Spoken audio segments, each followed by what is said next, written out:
What's a girl like that doing in first class? That's what the flight attendant muttered, right before throwing scalding coffee into the face of an 8-year-old girl. Lina didn't scream. She blinked. The cabin froze. And no one, not the crew, not the gawking passengers, had the slightest clue that her father had just bought the entire airline. Yesterday. Tell us where you're watching from, because this story doesn't end with silence. The coffee soaked her collar and skin before anyone moved. Her book slipped from her lap, pages warping instantly. Charlotte's Web, now ruined. A single napkin fluttered uselessly to the aisle. All around her, silence. Then came the flight attendant's voice. Cool, dismissive, soaked in superiority. Oops, guess somebody should sit still next time. You okay, sweetheart? Her voice sounded sweet. Her eyes didn't match. Neither did the tone. And Lina? She didn't say a word. Didn't cry. Didn't look up. She just sat there, quietly pressing her lips together, hands folded tightly over her dress like she was trying to hold herself inside. 15 minutes earlier, everything had been normal. Flight 227 from Denver to Seattle had boarded on time. The flight attendants had smiled. The overhead bins had filled, and Lina Hammond had taken her seat in 19A, economy class, window. She wasn't supposed to sit alone, but the airline had messed up their seat assignments again. Carla, her father's assistant, was stuck 5 rows behind. Lina never complained. She'd flown enough times to know. Stay calm, stay polite, don't make trouble. Her dad had taught her that. He also told her to always carry a book and always know where her emergency card was. He never told her what to do when someone hurts you on purpose. Allison, the flight attendant with sharp brows and a sharper mouth, had been friendly with every passenger she passed. Coffee or tea? Would you like a cookie with that? You have the most adorable shoes, ma'am. But when she got to Lina, the smile faded. Her eyes scanned from the girl's frizzy ponytail to the dusty sneakers and faded backpack. She didn't ask what Lina wanted. She didn't offer anything at all. She just moved on. Lina thought maybe she'd missed her chance, so she waited. When Allison came back up the aisle with a fresh tray, Lina spoke up, gently. Excuse me, may I have some water? Allison turned, raised a brow, and scoffed. Water? She leaned in slightly, voice lower now. Honey, do you even have a ticket for this seat? Before Lina could answer, Allison spun the cup in her hand and spilled it directly onto Lina's chest, her dress, and her book. Somewhere in row 17, a man muttered, "Shouldn't be letting kids travel like this. No supervision." In 21C, a woman whispered, "She looks like she wandered on the plane." Lina said nothing. Her cheek was turning red. The coffee had soaked into her dress and the fabric now clung to her skin. She clutched her arms, trying to steady her breath. When Carla finally noticed and rushed up the aisle, her eyes went wide. "Lina, baby, what happened?" Lina looked up slowly, voice flat. "She poured coffee on me." Carla turned, livid. "You what?" Allison just smiled, folding her arms. "It was an accident. These kids, they move a lot." "No," Carla snapped. "That's not what happened. You looked her in the eye." Allison shrugged. "Are you the mother?" "I'm with her," Carla said tightly. "Her father will be waiting when we land." Allison smirked. "Well, maybe he can teach her to sit still." Carla helped Lina wipe down, offering her own sweater to wrap around the soaked dress. Lina's fingers trembled slightly as she accepted it, but she didn't say anything else, just stared at the window. Up front, Allison leaned against the galley and rolled her eyes. "You believe that kid? Like it's my fault she jumped when I walked by?" Another flight attendant laughed. "She doesn't even look first class." Allison grinned. "Exactly. Bet she's someone's nanny's niece or something."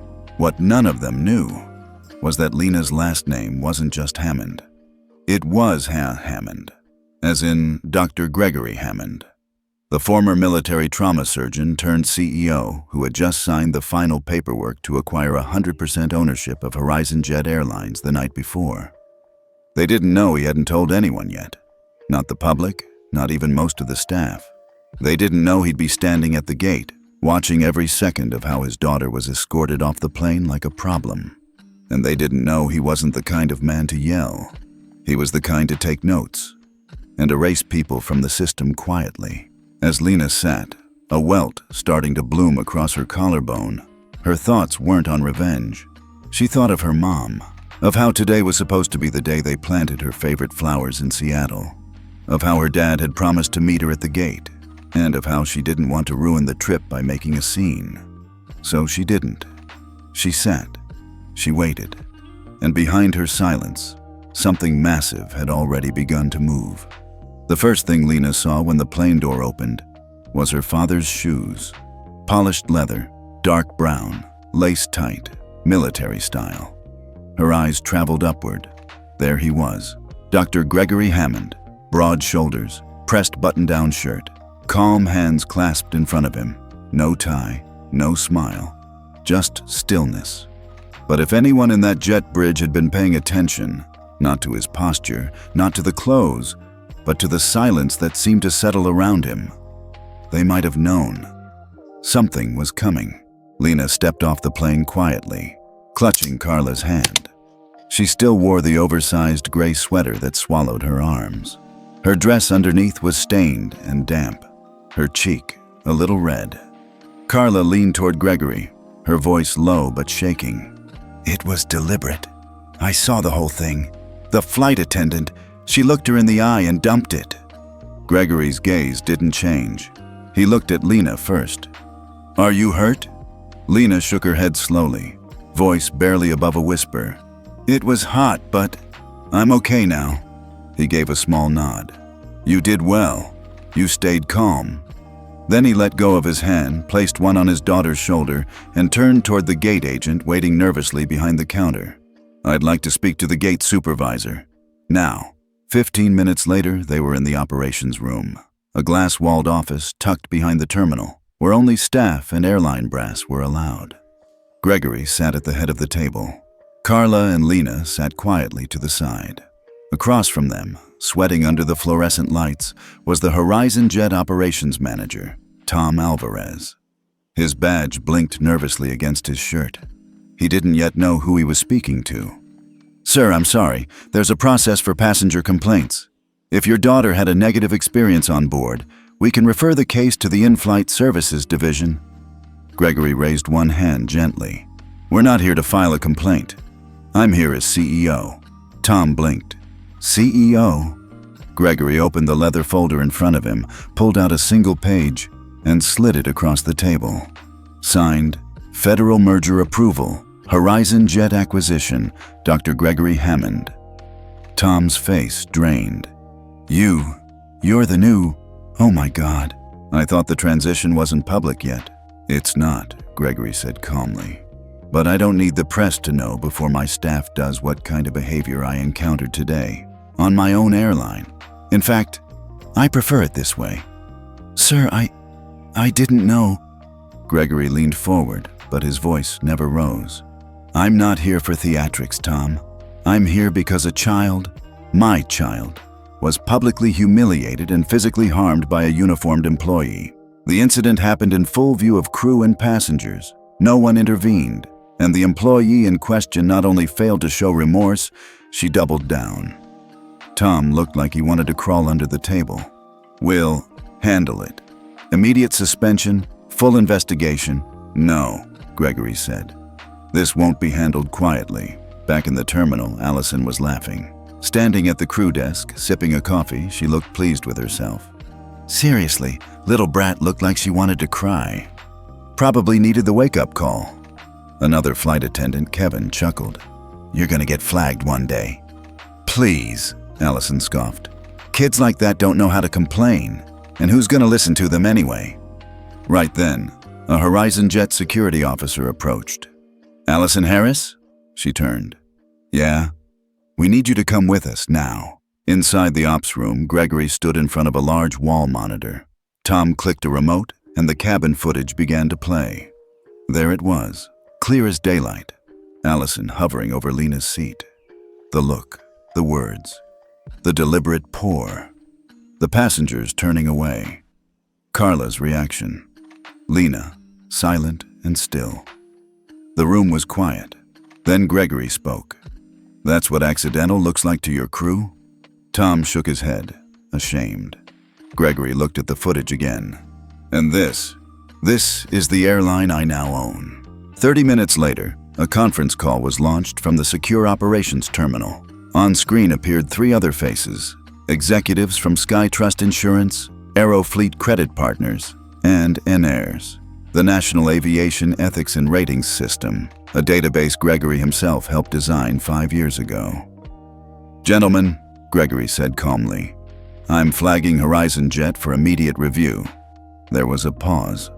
One of the executives asked carefully, "Are you certain you want to do this? Flagging your own company?" "I don't want to," Gregory replied. "But I don't let personal ownership excuse systemic failure." "Understood. We'll initiate the freeze protocol. Effective immediately. By nightfall, $920 million in credit lines and liability insurance were frozen. 3 major airports, San Diego, Minneapolis, and Toronto, suspended code-share cooperation with Horizon Jet pending review. FAA launched a formal audit of Horizon Jet's in-flight staff conduct and training systems. Horizon Jet's ethics score on NAIRS dropped from compliant to at risk. Back at the hotel, Lina sat on the edge of the bed, her wet dress now replaced with pajamas. Her cheek had calmed, but the pink mark lingered faintly. Gregory entered the room, holding a small envelope. This came from the front desk. Inside was a handwritten apology from a woman in 18C. She'd seen everything. Too scared to speak then, she wanted Lina to know. "You didn't do anything wrong. I should have said something. I'm sorry." Lina held the note for a long time. Then she whispered, "Why didn't she say it on the plane?" Gregory sat beside her. "Because adults get scared too. But that doesn't mean you stop standing up for what's right." Lina looked down at her hands. "I didn't do anything." "Exactly," he said. "You stayed calm. You didn't scream. You didn't retaliate. You showed the kind of dignity most grown people forget." She nodded slowly. Then, almost like an afterthought, she asked, "Are you going to fire her?"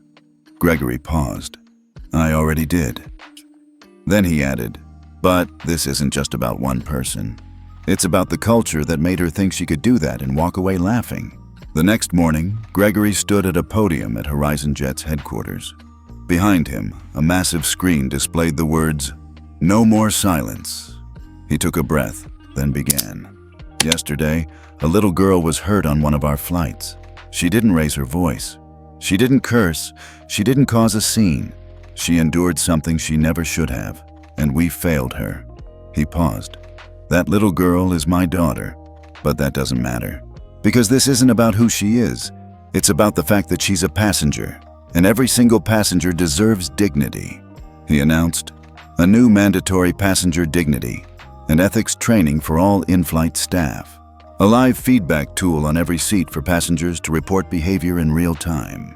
A permanent overhaul of hiring and evaluation protocols, monitored by NAIRS. And finally, this initiative has a name. It's what my daughter said to me last night when I asked her what we should call it." He turned to the screen. It lit up with the words, "No More Silence Protocol, designed by Lina Hammond." The crowd didn't cheer. They stood still. And in that stillness, something began to shift. Not just in one airline, but in an industry that had long treated small voices as background noise. But not anymore, because silence had spoken. And this time, everyone heard it. The next morning, the Horizon Jet headquarters in Seattle didn't look like a place preparing for an emergency press conference. It looked quiet, too quiet. The kind of quiet that happens right before the power shifts, before the people who've gotten too comfortable realize the rules have changed. And Gregory Hammond? He was already 10 steps ahead. In a closed-door conference room on the top floor, a group of high-level Horizon Jet executives sat at a long table, faces pale, hands folded, notepads open, but no one was writing. A massive flat screen glowed at the front of the room, frozen on one frame. Allison Harris pouring coffee directly into an 8-year-old girl's lap. No sound, just the look on her face, just the stillness of the child, just the background of passengers turning away. Gregory stood at the screen's edge. He didn't pace, didn't yell. He didn't need to. "There it is," he said, tapping the screen lightly. "This is what complacency looks like." Someone cleared their throat. An older VP, hair thinning, voice brittle. "Dr. Hammond, if I may, this is clearly an isolated incident. We've already terminated the employee. The media doesn't even know yet. We could—" Gregory turned slowly. "You think this is about the coffee?" The man stopped. "It's not," Gregory continued. "It's about what you didn't do. It's about what no one said. It's about how many times this kind of thing has happened to passengers who didn't have a last name that mattered." He took a breath. "Let's get something clear. I didn't buy this airline to make money. I bought it to fix what's broken, and you just handed me the clearest proof that the problem isn't just in the aisles, it's at this table." The silence in the room was colder than the air conditioning. Meanwhile, in a different part of the city, Lina sat curled up in the corner of a window seat at the hotel. Her knees were pulled to her chest. A notebook rested in her lap, open but mostly blank. Carla sat nearby, typing quietly. Every now and then, she glanced over. "You want to talk about yesterday?" Lina shook her head. "You sure?" Another small shake. Carla didn't press, but after a few minutes, Lina finally spoke. "Daddy said I could name it." "Name what?" "The new rules.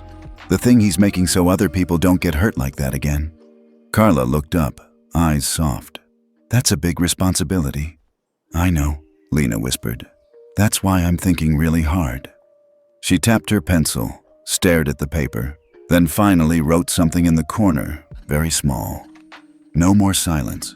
At the same time, a different kind of noise was growing online. Someone from the flight, passenger 18C, had finally posted the video. It was short, grainy, but clear enough. A flight attendant hovering. The slow pour. The lack of apology. The silence of the cabin. Within 3 hours, the video had over 600,000 views. By hour 6, it passed 1 million. And by lunch, nowhere. Silence was trending across 3 countries. The press caught wind fast. Too fast. Local reporters parked vans outside the terminal. National outlets started requesting statements. Former Horizon Jet employees chimed in anonymously. "This wasn't the first time. I warned HR about her attitude. That crew's been untouchable for years." What started as one moment on one plane was now unraveling a much deeper rot. Back at headquarters, Gregory met with Aeroethics Alliance, a non-profit watchdog group focused on aviation conduct. They'd been trying to get airlines to adopt a shared moral protocol for years. No one listened. Until now. Gregory didn't just listen, he invited them to help build it. "We're going to launch it under Horizon Jet first," he told them. "But the long-term goal is simple. Make this protocol the standard for any airline that wants to qualify for federal routes." The lead advocate, a black woman named Danielle Greer, looked at him across the table. "You sure the board's going to back you?" "I don't care if they don't," Gregory replied. "I'll replace them." She smiled. "All right then, let's write something history can't ignore." Lina watched the press conference from the hotel room. Her father stood behind a podium. Calm, measured. He explained what happened. He acknowledged the failure. He didn't spin it. And then he pointed to the screen behind him, where 5 words glowed in soft white letters. "No more silence protocol." Lina's eyes widened. Her name wasn't there, but it didn't need to be. She knew. So did Carla. Later that evening, Gregory returned to the hotel. He found Lina in the lobby, coloring quietly at a coffee table. She looked up. "They liked the name?" They did. "Is it really going to help?" Gregory crouched to meet her eyes. "Not just help. It's going to change the rules." She nodded, then looked away. "I still don't get why she did it." Gregory paused. "Some people mistake quiet for weakness. They think if you don't fight back, you're nothing." Lina blinked. But I'm not nothing. He smiled. Exactly. By the end of the week, Horizon Jet had terminated 4 crew members for unrelated but similar conduct, released a statement admitting systemic gaps in empathy and accountability, announced a full collaboration with FAA Ethics Reform Task Force. But more importantly, 2 other airlines, Blue Seas Air and Solara Fly, requested to preview the No More Silence protocol for possible adoption. The ripple had begun. And Lina Hammond? She just kept reading her books. She didn't need to yell. She didn't need to be famous. She didn't need revenge. Because she had something more powerful, a name, a story, and a silence that finally made the whole world listen. By Tuesday morning, the silence was anything but silent. It had become a storm. Not just a trending topic, not just a viral clip. It was everywhere. Cable news anchors replayed the footage on a loop. Talk radio hosts debated whether airlines had lost all sense of humanity. Daytime TV panels brought in child behavior experts and aviation ethics consultants to say the obvious. She was a child, and they poured coffee on her. In a cafe near Washington, D.C., 2 senior analysts from the Federal Aviation Administration sat across from each other, both sipping strong coffee, eyes on a tablet. The clip played again, Allison's hand, the deliberate tilt, the wet splash across the child's lap, the stunned cabin.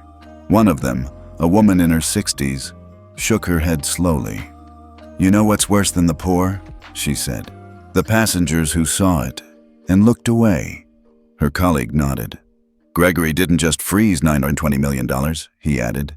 He froze the whole industry's sense of comfort." The woman leaned back. "Maybe it's about time someone did." Meanwhile, at Blue Seas Air's headquarters in Atlanta, the CEO, David Neely, was already 2 hours into a crisis meeting. His chief risk officer was white-knuckling a spreadsheet, voice tight.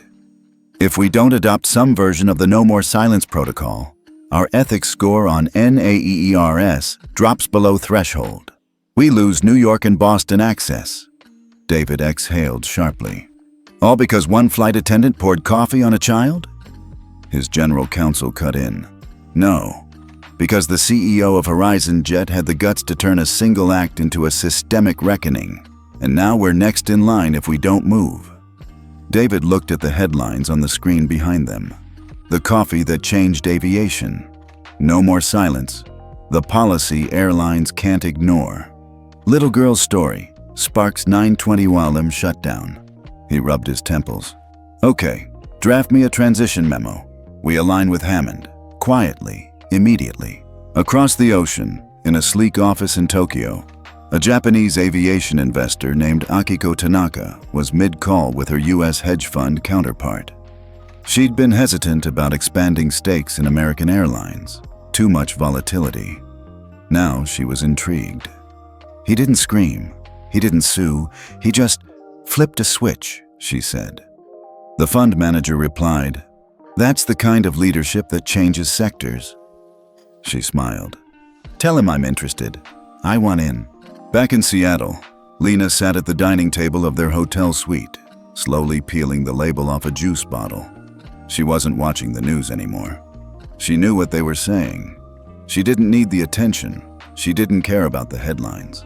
But she did notice how quiet the grown-ups were around her now. How every time her father took a call, he stepped outside. How Carla kept checking her email with a clenched jaw. How the staff at the hotel now called her Miss Hammond, with sudden reverence. She didn't understand all of it. But she knew one thing. That moment on the plane, it had changed something. Gregory, meanwhile, wasn't sleeping much.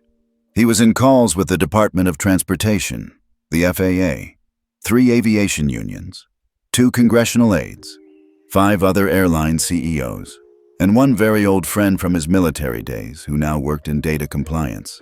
They weren't calling to say sorry. They were calling to ask, "What do we do now?" And every time, Gregory answered the same way. "You start by listening, then you clean house." By Thursday, the No More Silence protocol had been downloaded over 9,400 times by internal compliance teams. 12 regional airlines had registered interest. 4 had requested training materials. and HorizonJet announced it would be making all real-time passenger feedback public by default. That last one hit hard. For years, feedback was filtered through layers of internal review. By the time a real complaint reached leadership, the incident was weeks old, if it even made it out at all. Now, every seatback tablet had a dignity report button. Press it, and it went straight to the ethics board. No middleman, no waiting. But it wasn't just inside planes that the ripples were being felt. In schools, parents were using Lina's story to talk about boundaries and bystander behavior.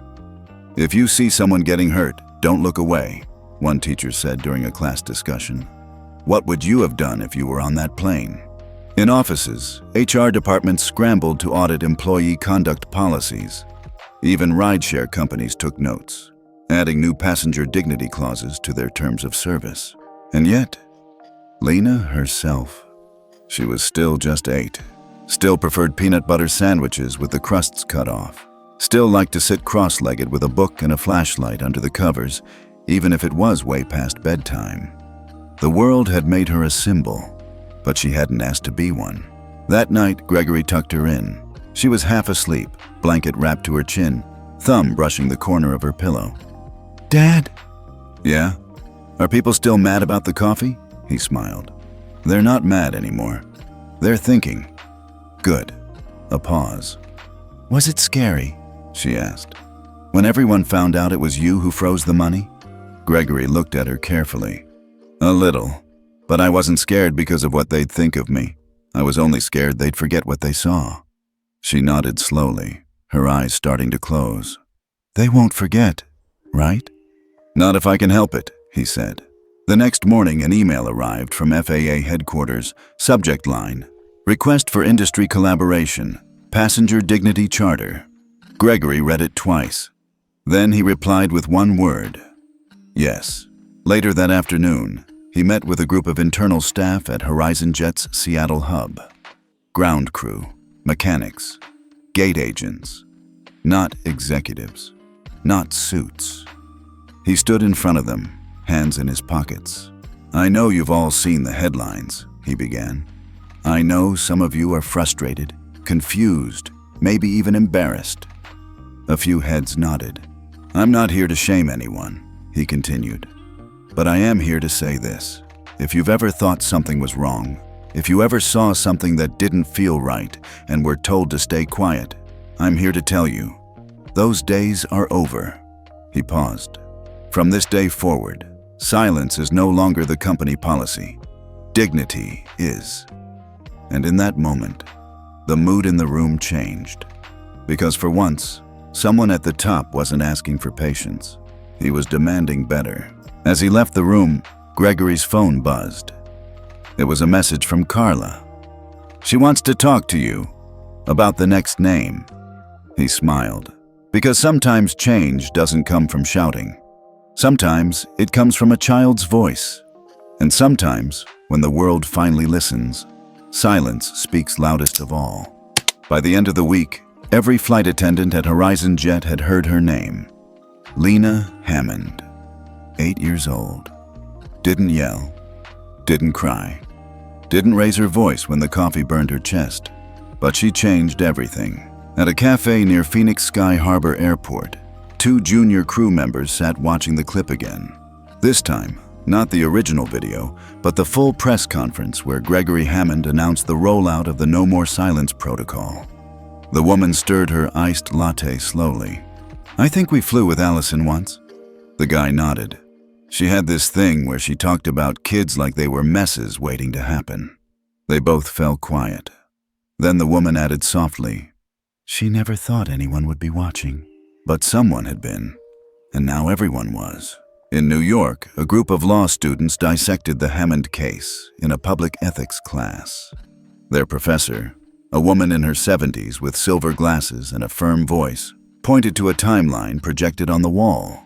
What started with a spilled coffee cup led to the freeze of $920 million in airline funding, an emergency ethics audit by the FAA, and forced policy changes in no fewer than 6 domestic carriers. She paused. Now ask yourself, would any of this have happened If the girl had screamed? No one spoke for a long time. Then someone at the back finally answered. Probably not. In a hospital break room in Chicago, a retired Horizon jet pilot watched the coverage from a tiny TV mounted on the wall. He shook his head, sipping lukewarm coffee. That man didn't raise hell, he muttered to himself. He raised a standard.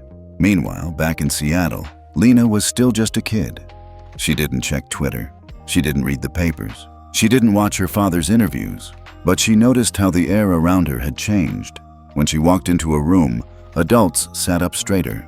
When they spoke to her, their words were slower, gentler. When they said her name, they said it like it meant something. She wasn't sure how she felt about that. But she liked the way her dad looked at her now. Not different, not proud, but listening. Really listening. On Friday morning, Carla knocked gently on Lina's hotel room door. "There's someone downstairs asking to speak with your father." "Who?" She didn't give a last name. Just said, "Her name's Allison." Lina stopped. She knew that name. She would never forget it. Gregory met Allison Harris in the hotel lobby, surrounded by high windows and neutral carpet that made everything feel sterile, too bright. She stood stiffly, her face pale, hands clutched tight around her purse. She looked smaller, not like the woman who smirked after spilling coffee, not like the voice that said, "Oops." "Mr. Hammond," she said, her voice thin. "I came to apologize." Gregory's eyes didn't soften. "That's not for me to accept." She blinked. "I didn't mean to," he cut in, quiet but firm. "Yes, you did. You looked her in the face and made a choice.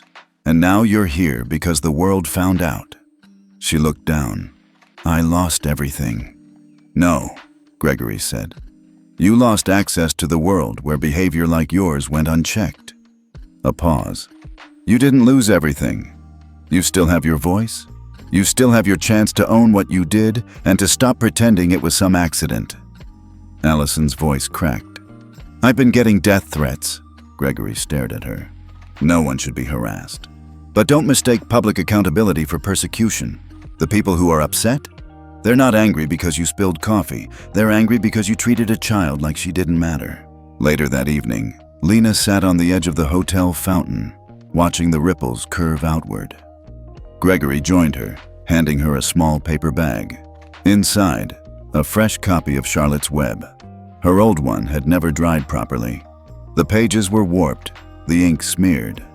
"It's the same edition," he said softly. "Same cover, same font." Lina ran her hand over it. "It smells new." Fresh starts usually do. She looked up. "Did she say sorry?" Gregory nodded. "She did."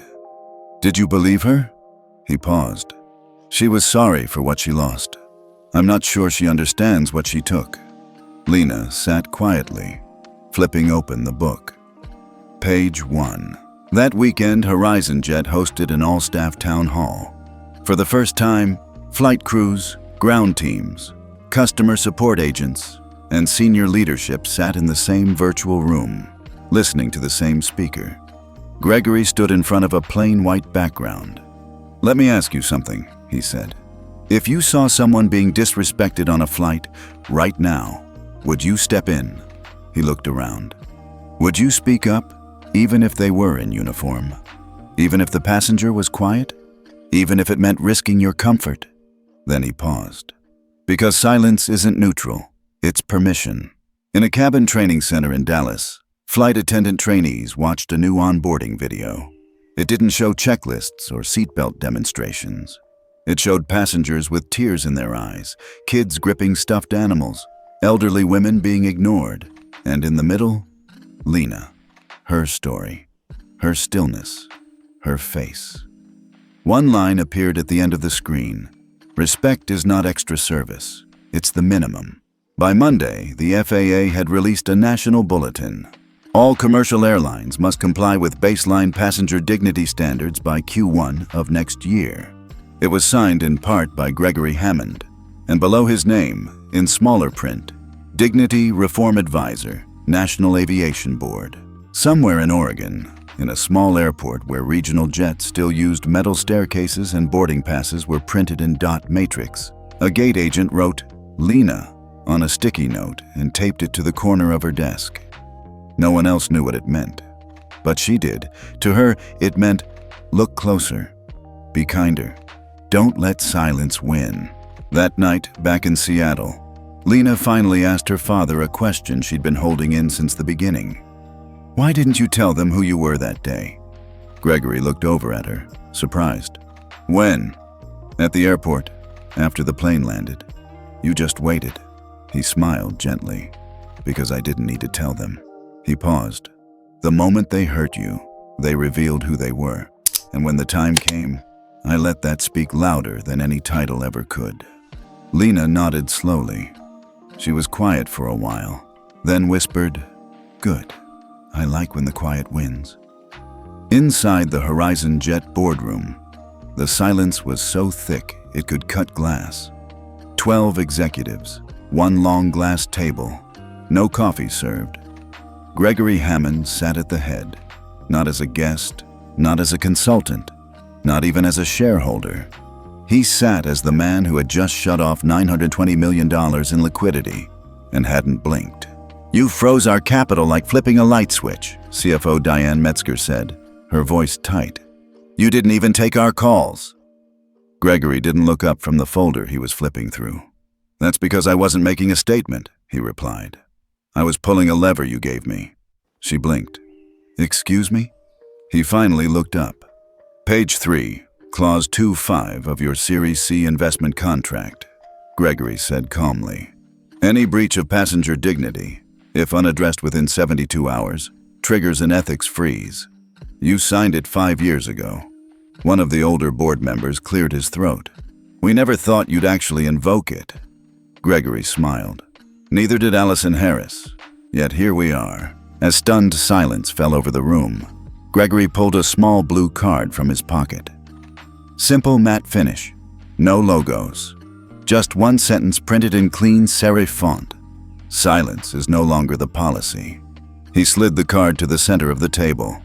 "This is what you're going to adopt moving forward," he said. The chief operating officer leaned forward slowly. "What exactly are you proposing?" Gregory didn't raise his voice. He didn't have to. "You're going to sign a new operational charter, effective today. It mandates a passenger dignity compliance audit every quarter. You will implement the No More Silence protocol across all departments, down to ground crews. You will publish complaints data publicly. You will tie bonuses to ethical behavior, not just numbers." The room erupted. "That's not how airlines work. We'll lose margins. You can't dictate policy." Gregory raised one hand. "Gentlemen, ladies, you already lost $920 million. I'm not here to take anything from you. I'm here to give you the only thing the public still trusts: accountability." By noon, the press release hit the wires.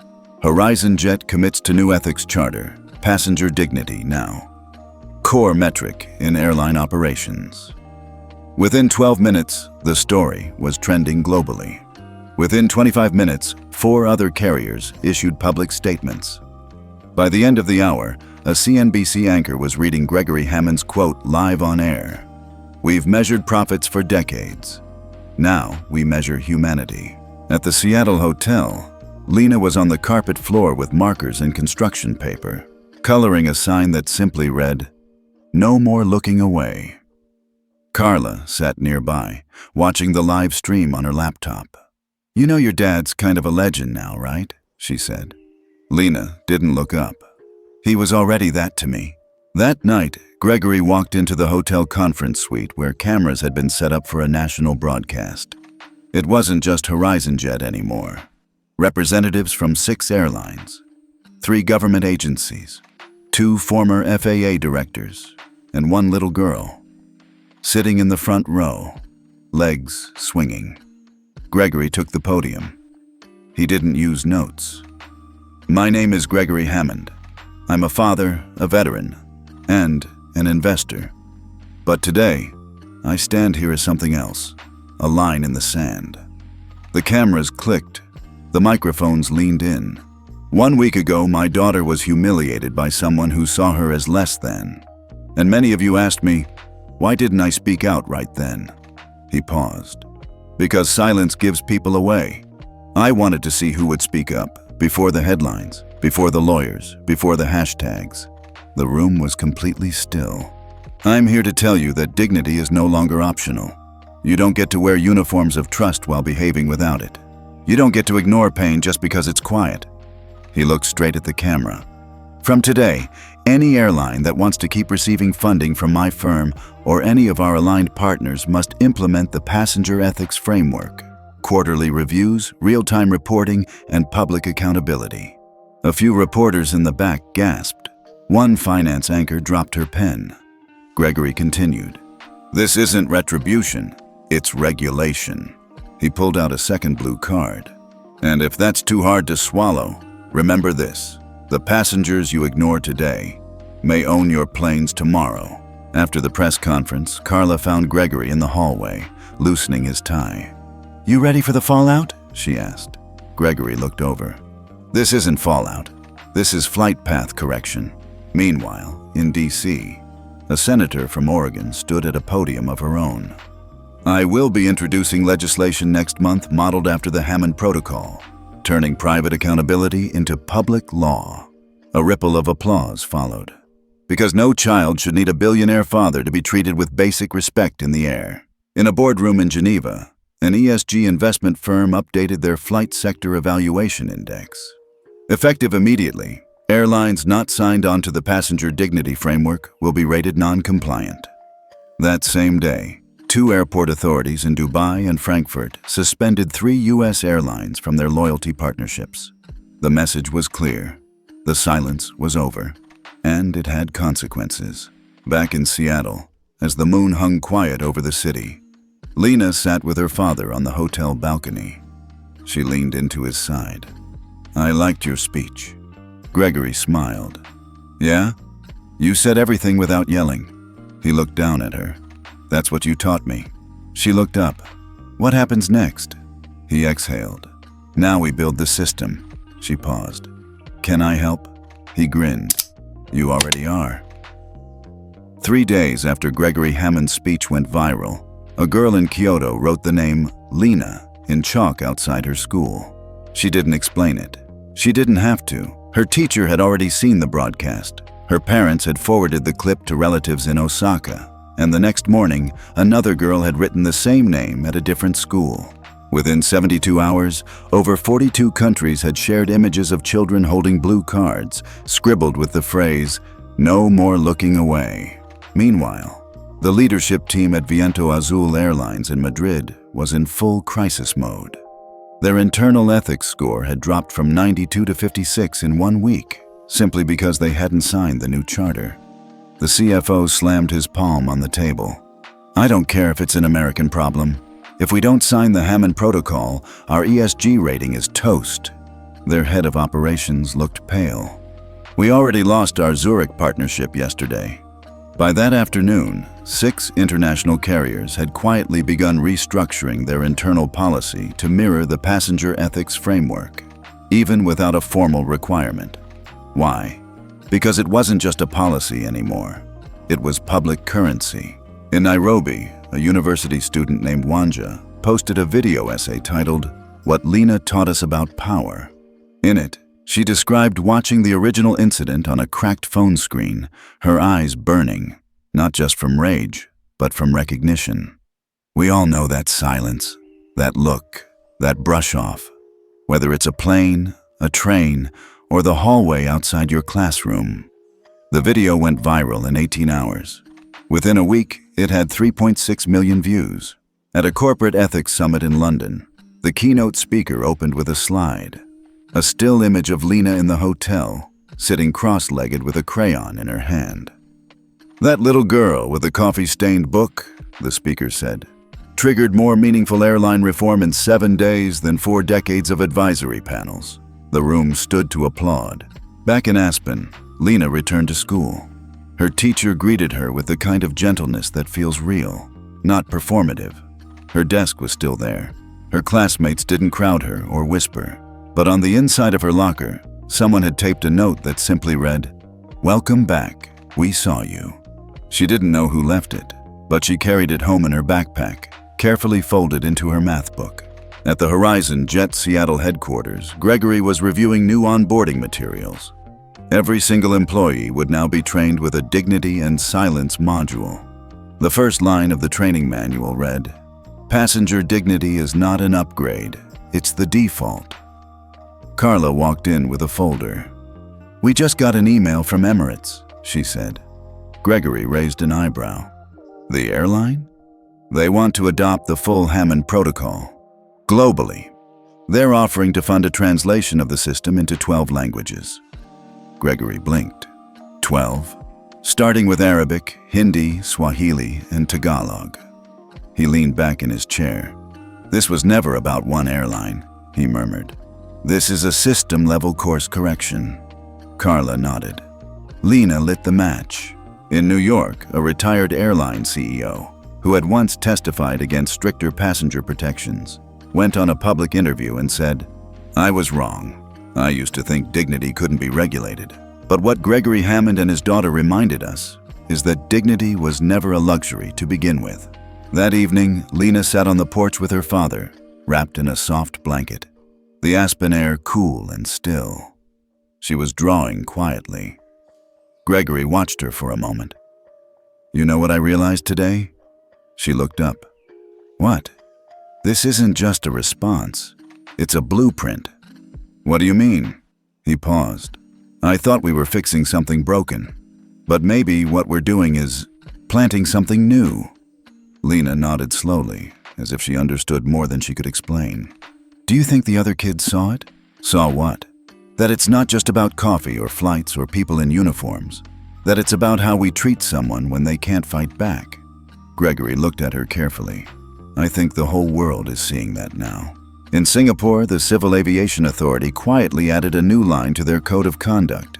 It referenced passenger dignity thresholds. The internal memo called it Lina Standard. In Sao Paulo, a group of airport ground staff started a wall of blue index cards in the staff lounge. Each one listed a moment when someone had stepped in instead of staying silent. They called it the Quiet Wins Wall. And in Washington, D.C., a congresswoman introduced a draft bill titled the Passenger Dignity Act. It included language lifted directly from Gregory's Seattle speech. This bill is not about one man's company or one child's experience. It's about making sure no traveler is reduced to a seat number, a passport code, or a skin tone. The Hammond name was now everywhere. But Gregory never once gave another public interview.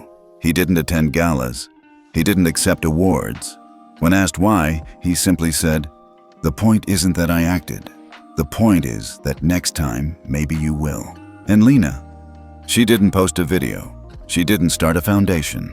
But at the Aspen Public Library, she quietly asked the librarian, "Do you have any more books about people who changed things without shouting?" There were no press passes, no microphones, no press kits, not even a hashtag. The only thing handed out at the door of the Ritz-Carlton Geneva Ballroom that morning was a simple white folder with 3 words printed in bold. "This changes everything."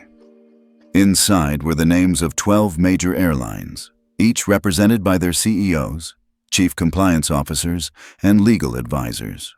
No junior staff, no PR handlers. This wasn't about appearance. This was about alignment. And at the center of it all stood Gregory Hammond, not behind a podium, but standing barefoot on the stage, suit jacket off, sleeves rolled.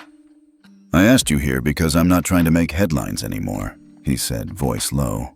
"I'm here to build infrastructure." On a large screen behind him, a simple slide appeared. The Hammond Dignity Matrix, HDM. 12 dots connected in a circle, each one labeled with a value. Consent, access, tone, transparency, recovery, equity, time, presence, language, training, silence, memory. The room was silent. Gregory pointed to the dot labeled memory. "This is where we've failed the most," he said. Airlines treat passengers like momentary transactions, but the way you treat someone at 35,000 feet becomes part of how they see the world, and how the world sees you. He paused. I didn't design this as a punishment. I designed it as a firewall. At table 6, the CEO of Aero Prestige Europe leaned in. What exactly do you want us to commit to, Gregory? Gregory looked directly at him. I want you to commit to an inter-airline ethics network, a real-time interoperable platform where incidents, audit scores, and even compliments are logged and shared across systems, without spin, without delay. Someone at table 3 frowned. That sounds like reputational suicide. No, Gregory said. It's reputational insurance. He stepped forward. Passengers aren't stupid. They already share this information. On Twitter, on TikTok, on Yelp. But it's fragmented, emotional, unverifiable. I'm offering you something better. A verified moral network, built with transparency in mind. The folder contained the technical breakdown. HDM dashboard, color-coded rating system, updated weekly. Crew dignity scores, calculated based on real-time passenger input plus internal audits. Incident freeze trigger. Automated ethical threshold that suspends funding policy if breached. Unified ethics passport layer allows passengers to carry forward respect score across airlines. Whistleblower firewall protects internal reports from suppression. Blue Card API can be embedded into existing flight systems used to flag behavior instantly. The CEO of Pacifica Airways in Tokyo raised her hand. And who governs this matrix? Gregory didn't hesitate. Not me, not one person, not one country. He clicked to the next slide. Ethics Council for Aviation and Travel Systems, ECATS. 12 seats, rotating, international, civilian-led. And the funding? Another exec asked. Already secured. From ESG coalitions and institutional funds who are tired of sinking money into companies that ignore dignity. The COO of a North American airline leaned back, arms crossed. This will slow down operations. Ethics audits? Score dashboards? We're moving passengers, not curing cancer. Gregory nodded. And yet, one girl's silence just cost your alliance $920 million in frozen funding and 5 revoked international route licenses. The room shifted. So, no, you're not curing cancer. But maybe you should stop spreading the disease. There was no clapping, just tension and curiosity. After a break, the doors were locked. Phones were sealed in Faraday bags. Gregory walked them through real case studies from the last 3 years. Cases where quiet passengers were humiliated, silenced, or physically harmed. And the fallout had nearly bankrupted the airlines involved. None of the names were redacted. Everyone in the room recognized someone. We keep pretending it's rogue staff, Gregory said. But you don't get a rogue pattern repeated across continents. You get systems that teach silence and reward erasure. Then he dimmed the lights. A pre-recorded video played. It was Lina, her voice calm, recorded from her bedroom in Aspen. No makeup, no lighting. I don't think everyone is mean, she said. I think some people are just so used to power that they stop seeing who they hurt. But that doesn't mean the rest of us can't see each other. She smiled softly. If you're making rules for the sky, I hope they include space for everyone. The screen faded. No one spoke. The CEO of Northern Globe stood. I'm in. Then 2 more. Then 7. By the end of the hour, 10 out of 12 airlines had signed the preliminary charter to join the Hammond Dignity Matrix pilot program. After the room emptied, Gregory stood alone with Carla, sipping water. Think it'll stick? She asked. It has to. You're changing the industry. Gregory shook his head. Lina changed the narrative. I'm just helping the industry catch up. Across the globe, as whispers of the Geneva meeting began to surface, headlines didn't scream. They murmured. Private ethics pact emerges among top airlines. Sources. Dignity matrix could become standard by 2026. The silence ends quietly and internationally. That night, Gregory sent Lina a short message. We met. They listened. You were right. Love, Dad. She sent back one line, "Don't forget the quiet ones." He didn't. He wouldn't. Because now, the quiet ones had a system. And the system had a memory. It happened on a rainy Thursday morning at Charles de Gaulle Airport in Paris. Gate B42, Flight 319 to Montreal. A routine flight. A quiet gate. A 78-year-old man named Claude Dupont boarding with his cane and a business class ticket. And a flight attendant named Sylvie Benoit, trained, polished, and behind schedule. "You're blocking the aisle," she said curtly as Claude struggled to place his bag overhead. She didn't offer help. She sighed, loud enough for 4 other passengers to hear. Then, quietly but audibly, she muttered in French, "They should just travel by train at that age." Claude froze. He sat down, face expressionless. And then, he reached for his seat screen. This wasn't any ordinary flight anymore. It was one of 34 Horizon jet flights participating in the Hammond Dignity Matrix pilot program. And every seat had something new, a small, discreet digital interface called the Blue Card Tap. Passengers could flag positive or negative behavior. No comments, no reviews. Just one prompt. Was this moment dignified? Yes or no? Claude tapped no. 10 minutes later, 2 other passengers did the same, after watching Sylvie brush off a young mother asking for water. The system didn't alert the crew. It didn't trigger drama. But quietly, behind the scenes, the Crew Ethics API logged the inputs, linked to time-stamped internal video, and cross-verified patterns over the next hour.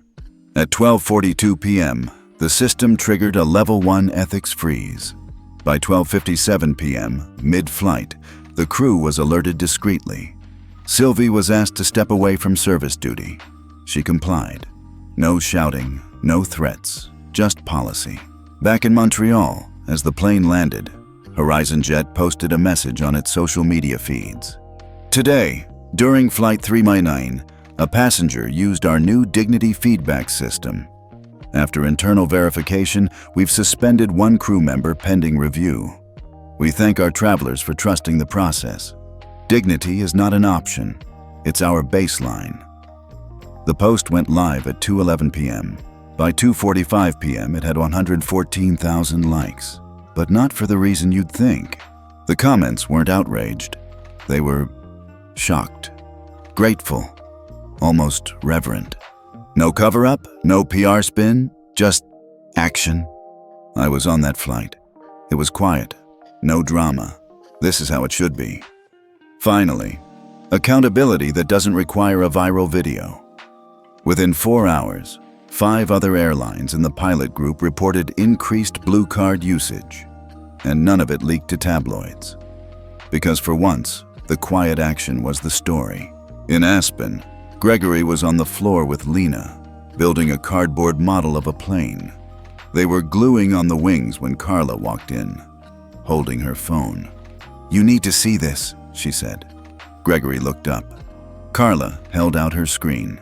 Horizon Jet's transparency post was front and center. Gregory scrolled, then again, then slowly set the phone down. He didn't say anything. Lina looked up at him. "What's wrong?"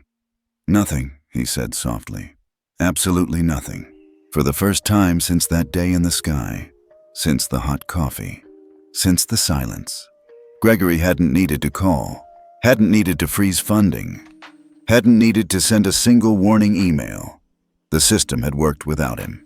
Across the country, NBC ran a short feature on the new protocol, calling it "The Most Human Update to Air Travel in 40 Years." CNN hosted a panel with 2 former FAA inspectors who admitted, "Live on air. This is the first model we've seen that puts behavior and dignity above corporate optics." And in San Diego, a group of teenage coders used the open-source Blue Card API to build an app for train services and bus lines. They called it Silent Signals. Back in Geneva, the ECATS Council convened for their monthly update. 10 pilot airlines, all reporting higher morale, smoother conflict de-escalation, and, for the first time in years, a slight increase in passenger trust ratings.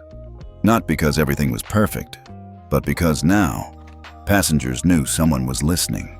That night, Lina and Gregory sat on the porch, the sky above them dusted with stars. Lina held a tiny cardboard version of the plane in her lap. "So, it worked?" she asked. Gregory nodded slowly. "It did. Even without you," he smiled. "Especially without me." She thought about that. "Is that the goal?" "What do you mean?" "To build something so good, you don't have to be the one fixing it every time." He looked at her, his voice soft. "Yes, baby, that's exactly the goal." And while the world kept moving, while other flights took off, while new passengers boarded, and while other quiet moments passed unnoticed, one truth had taken flight. Silence was no longer invisibility. It was now a signal. And for the first time in aviation history, the system heard it. 3 weeks after the Geneva meeting, Lina sat by the window in her second-grade classroom, quietly sketching. Her teacher had asked the class to draw what they wanted the world to look like. Some kids drew flying cars.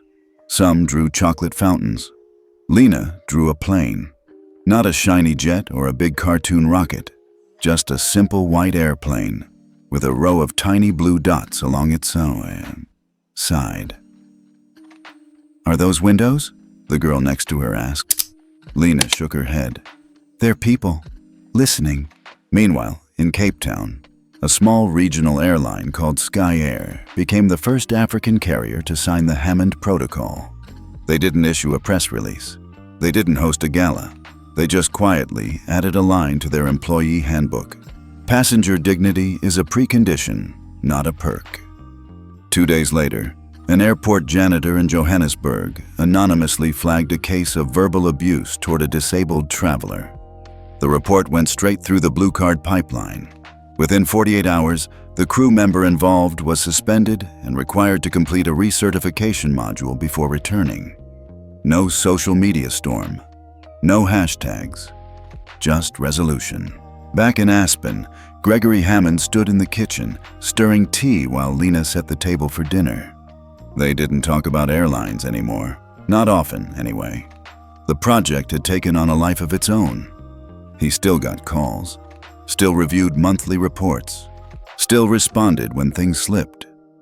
But the fire in his chest, that urgency that had ruled his every breath after the coffee incident, had settled into something steadier.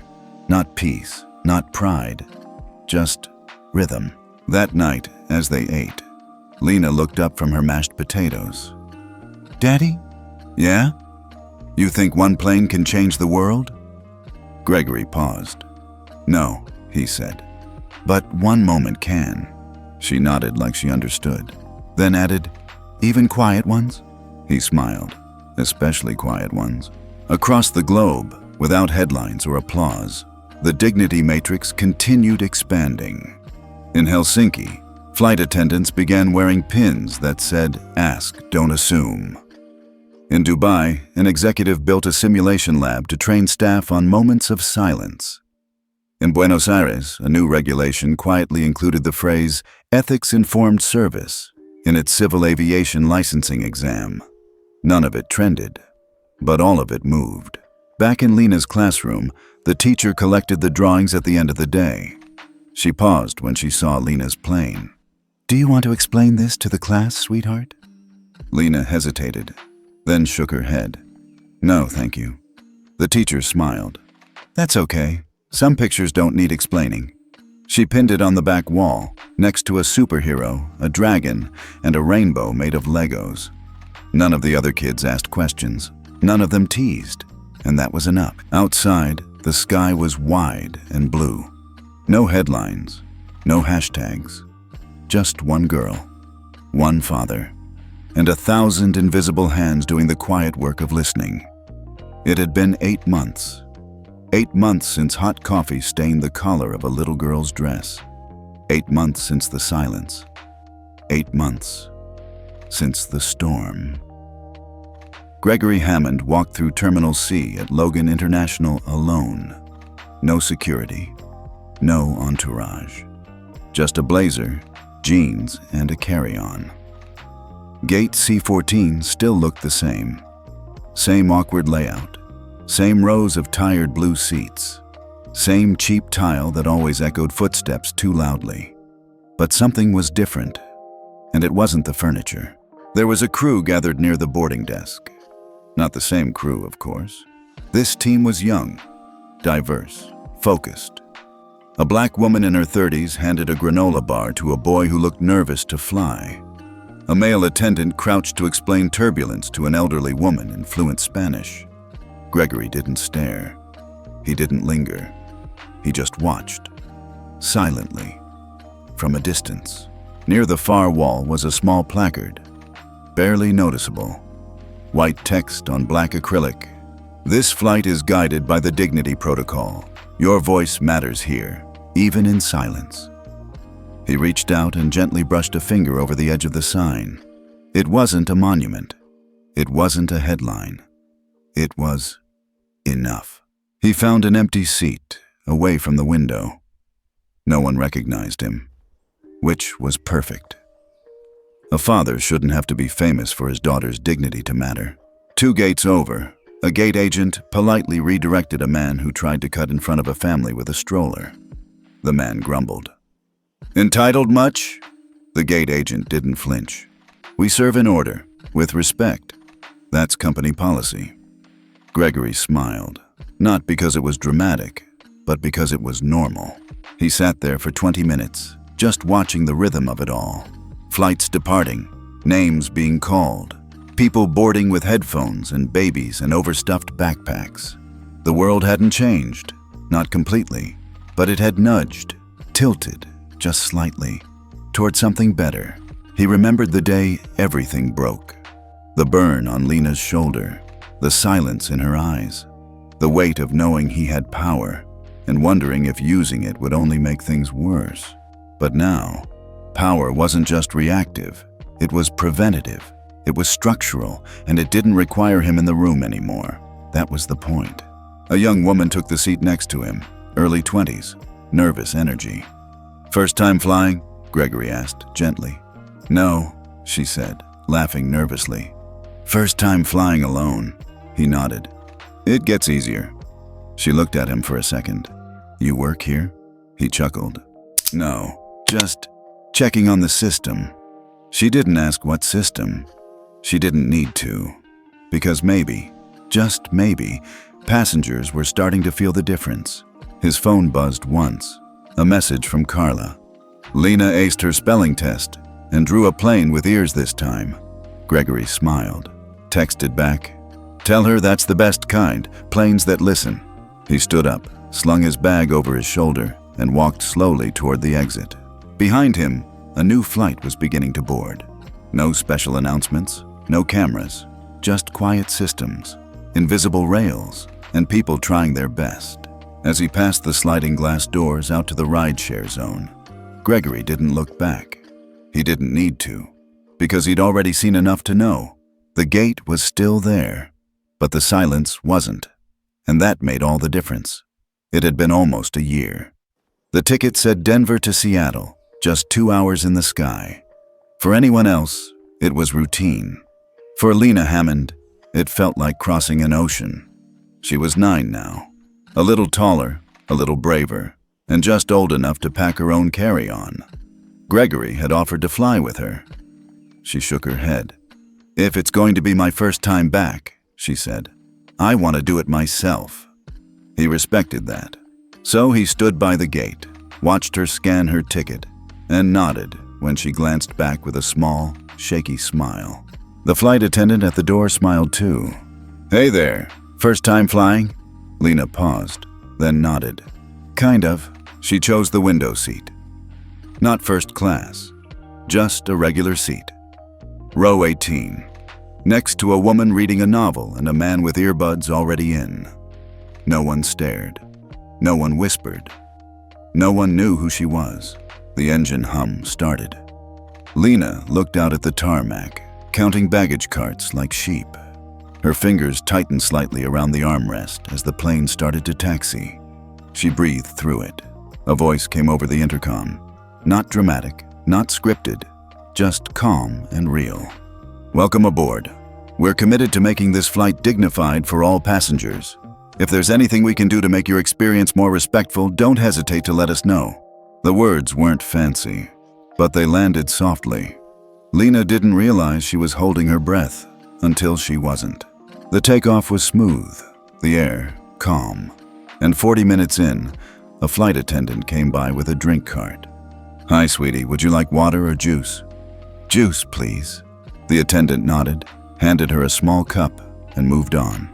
Nothing spilled, nothing shouted, no assumptions, no silence. Just service. The kind that doesn't make you feel like you have to explain yourself to exist. Lina sipped slowly, looking out the window. Clouds moved like silk outside. She traced one with her finger against the glass. She didn't think about last year. She didn't think about coffee, or cameras, or fund freezes, or cabin protocols. She just flew. Back on the ground in Aspen, Gregory sat on the porch, phone in hand, watching her location move across the map. Carla came out with coffee and sat beside him. "Nervous?" He shook his head. "No, not anymore." When Lina's plane landed, no announcement was made. No special applause. Just the ding of seatbelts and the shuffle of carry-ons. She waited patiently for her row to clear, grabbed her backpack, and stepped into the aisle. Another passenger accidentally bumped her elbow while reaching for a bag. "Oh gosh, sorry," the woman said genuinely. "It's okay," Lina smiled. And it was.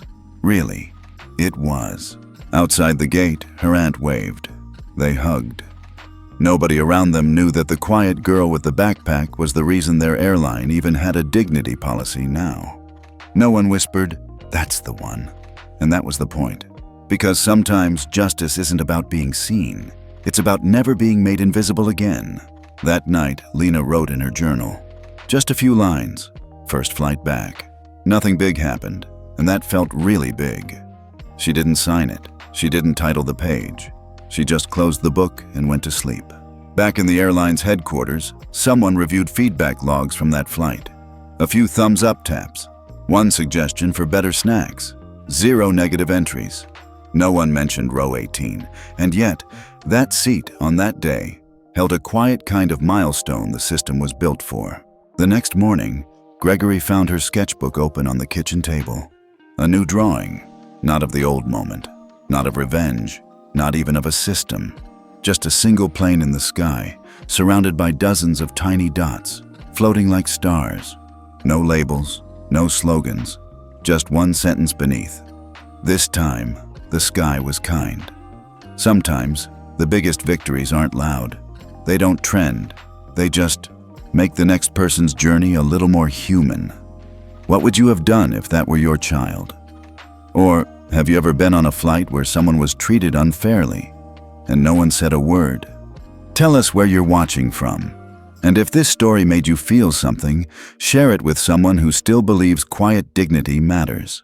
Because sometimes, all it takes is one call to make sure no child ever has to shrink to fit in.